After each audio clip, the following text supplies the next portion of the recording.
तो पहली बात तो ये मैं बताऊंगा आपको, शायद आपको भी इस बात की जानकारी नहीं होगी।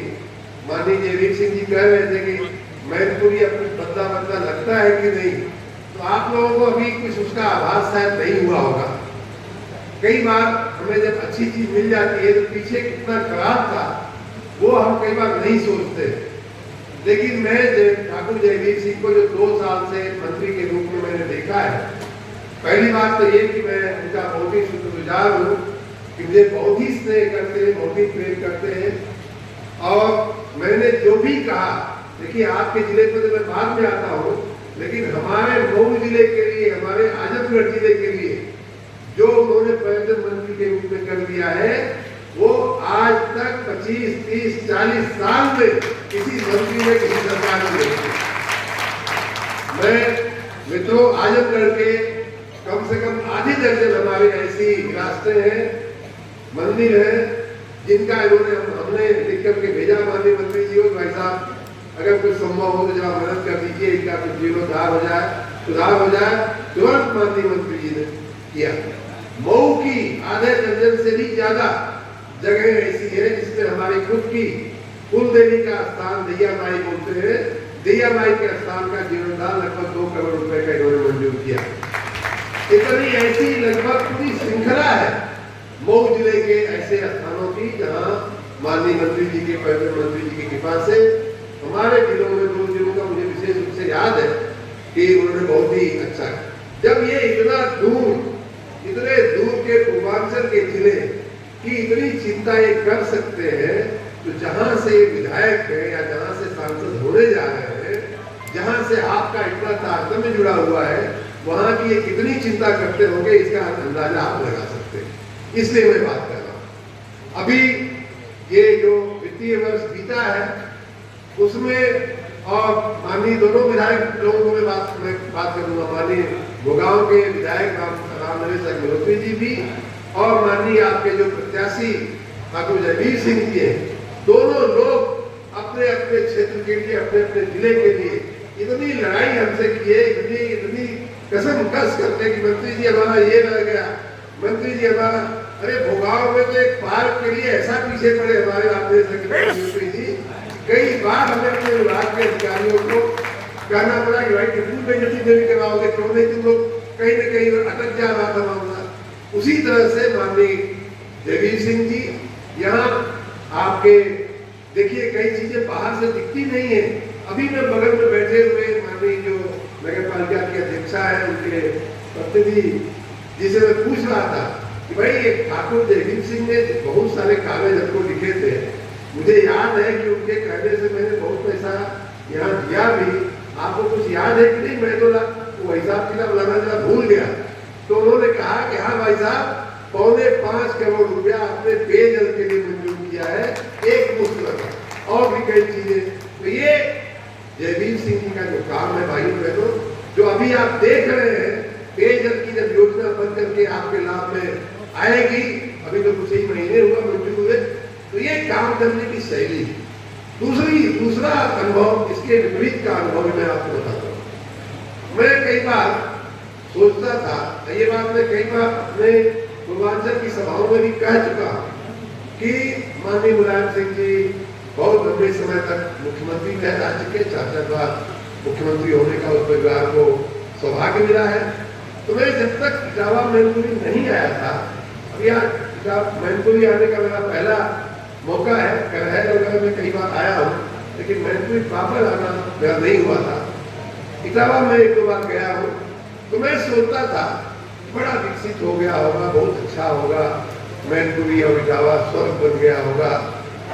यहाँ आने के बाद जो निराशा होती है कि 4 बार के मुख्यमंत्री के, 4 बार जिस परिवार का मुख्यमंत्री के पद पर, कुर्सी पर जिसका कब्जा रहा हो, उसका क्षेत्र की दशा ये है।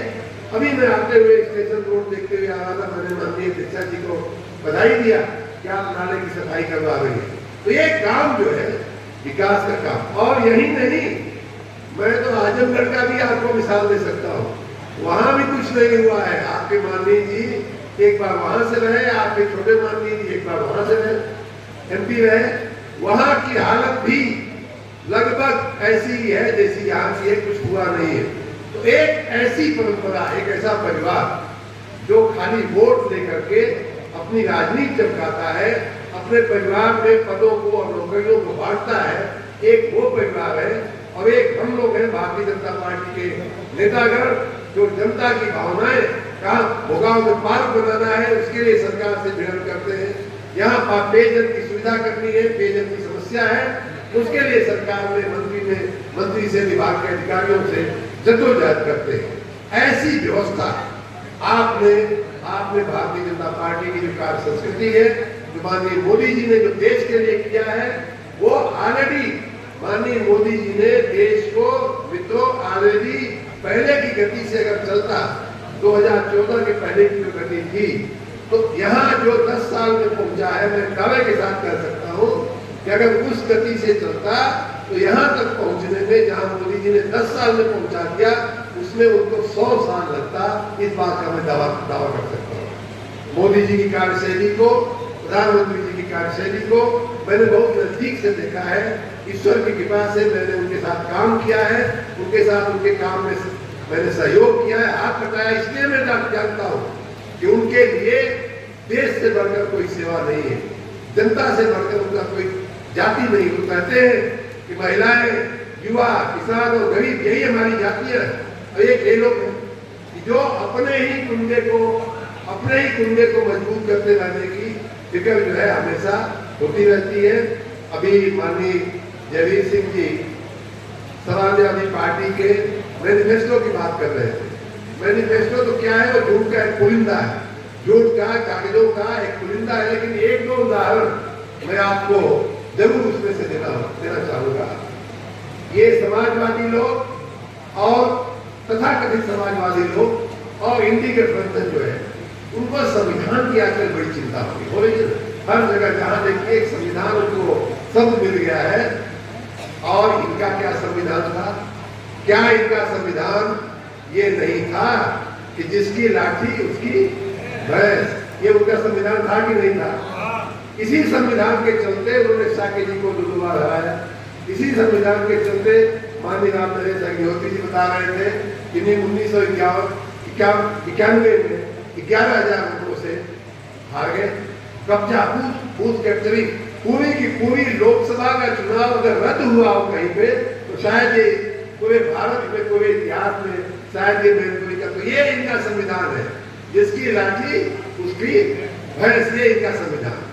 और इसी संविधान के तहत मैं एक बार आपको मैं प्रत्यक्ष अनुभव से ये बात कह रहा हूँ। शायद हो सकता है युवा कार्यकर्ताओं को ये सारे अनुभव अभी आप अच्छे समय में जी रहे हैं।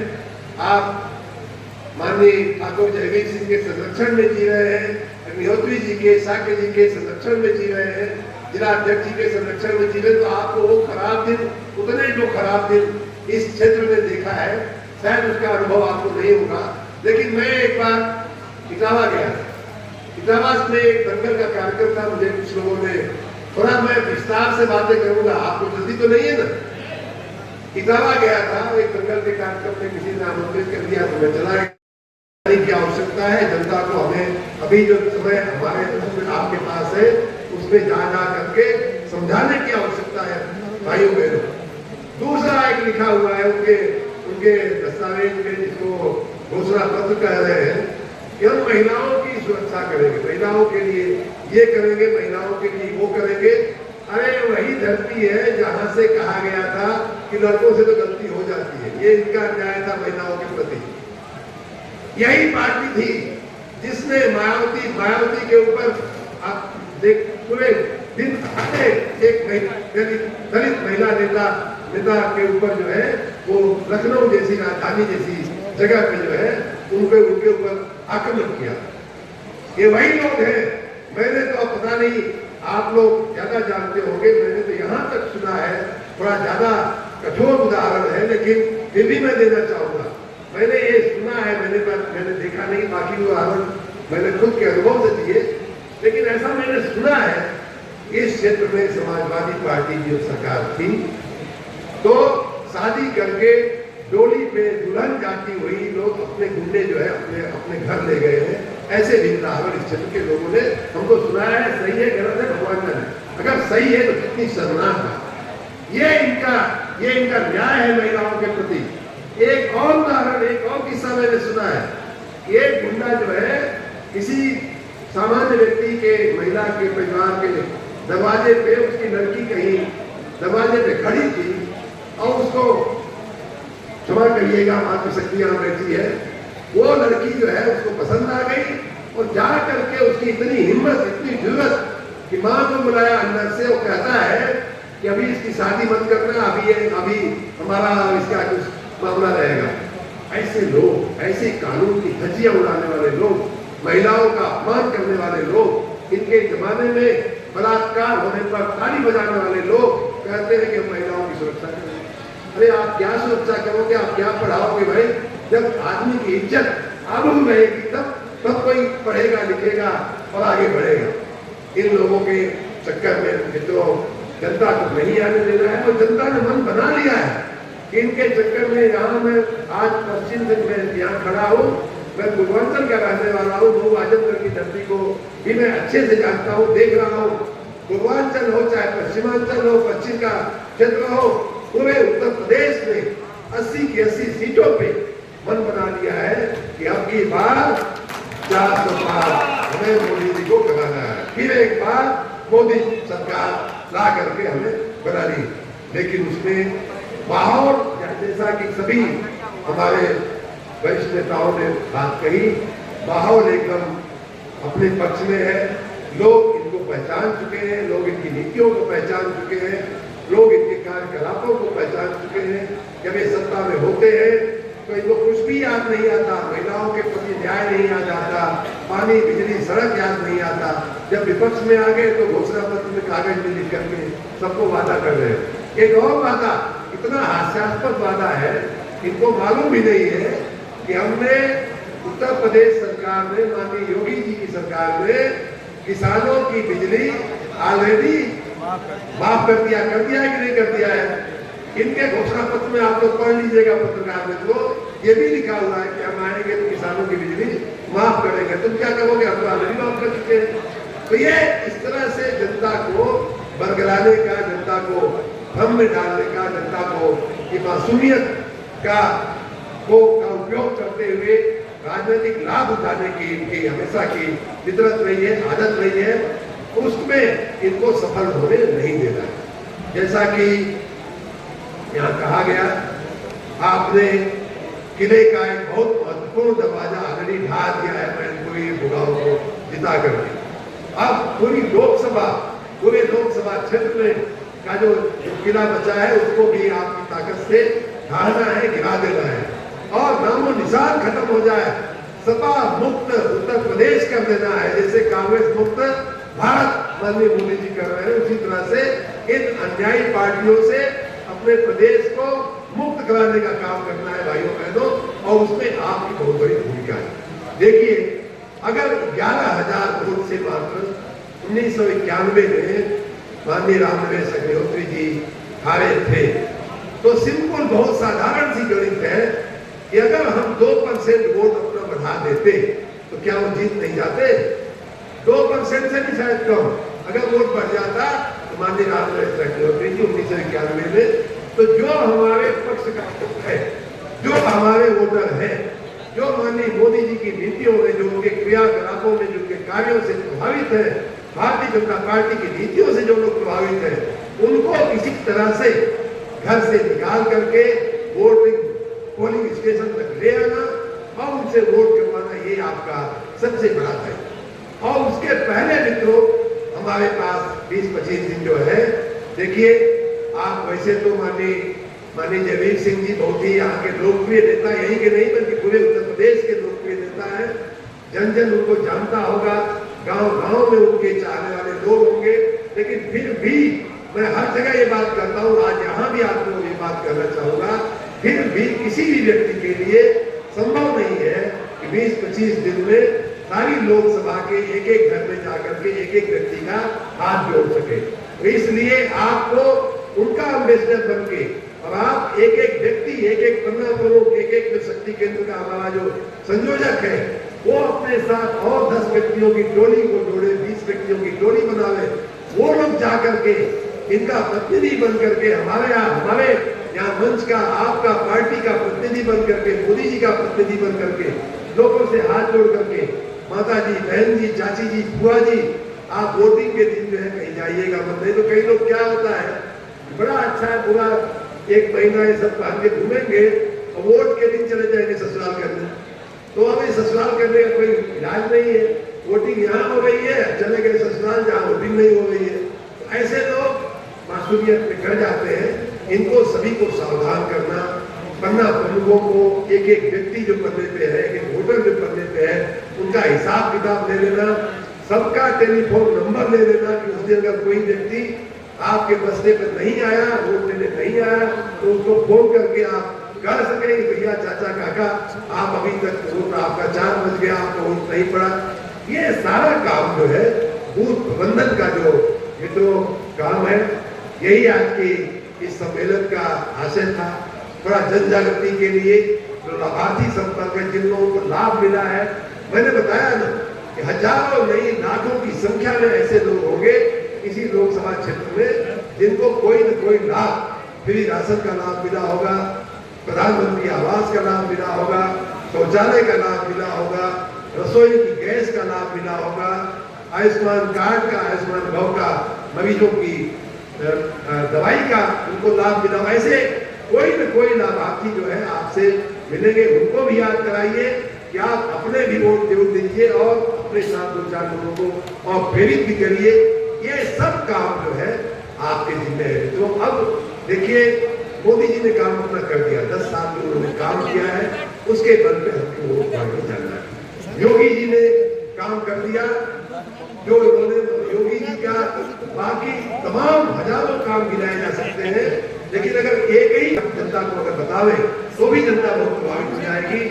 2 काम बल्कि मैं कहूँगा, एक है कि उन्होंने जो कानून व्यवस्था को स्थापित किया, नहीं तो यहाँ के लोग को, आपके जो यहाँ जिनका किला कहा जा रहा है तथाकथित किला वाले लोग जो है, जो यहाँ के हाई कमान जो है तथाकथित, उनका संविधान की एक और पहचान थी, अतीक, अहमद, मुख्तार अंसारी, इन्हीं के संविधान में फले फूले थे ना जब इनका संविधान चल रहा था।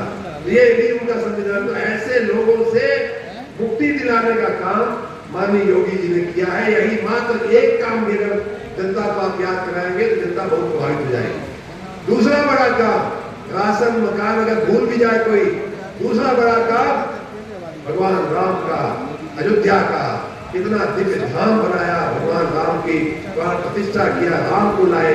ये और आपको एक और जानकारी दे दूं, भगवान राम का जो दिव्य धाम बना है, जो प्राण प्रतिष्ठा हुई है, उसमें आपके भावी सांसद ठाकुर जयवीर सिंह का बहुत बड़ा हाथ है। मित्रों, आप सभी ताली बजा करके उनको इस बात के लिए बधाई और साधुवाद दीजिए। मैं उसका प्रत्यक्ष साक्षी हूँ। ये इनकी मेहनत, इनकी रात, इनकी लगन के चलते अयोध्या जो है, अयोध्या भव्य और दिव्य बन करके दिख रही है भाई बहनों। तो ऐसे लोगों को चुनिए जो आपके मैनपुरी को भी भव्य और दिव्य बनावे। ऐसे लोगों को चुनने की आवश्यकता नहीं है जो वोट आपका लेते हैं। मैं यूपी में इन लोगों के बारे में बात करता हूँ तो मेरे भाषण में मैं कई बार ये बात कहता हूँ, आपको भी सुना दे रहा हूँ हंसने के लिए। मैं ये कहता था कि गरजते वहां है, बरसते यहाँ है। मैं ये कहता था कि भाई वोट वहां लेते हैं, एमपी वहां से बनते हैं और विकास भाई क्या करते हैं, चावा क्या करते हैं, मैनपुरी क्या करते हैं। लेकिन यहाँ आने के बाद तो मेरा वो भी भ्रम टूट गया कि बरसते यहाँ भी नहीं है, बरसते पर खाली अपने परिवार पे, अरे अपने खाली सरपंच पे। तो ये ऐसी व्यवस्था से आप मुक्ति पाइए। आप सबको माननीय मोदी जी के नेतृत्व में जब तीसरी बार प्रधानमंत्री बनेंगे, देश और भी विकास की और भी ऊंचाइयां छूने वाला है। 2047 तक भाइयों बहनों देश को विकसित देश बनाने की उन्होंने कल्पना संकल्प किया है। आप सबको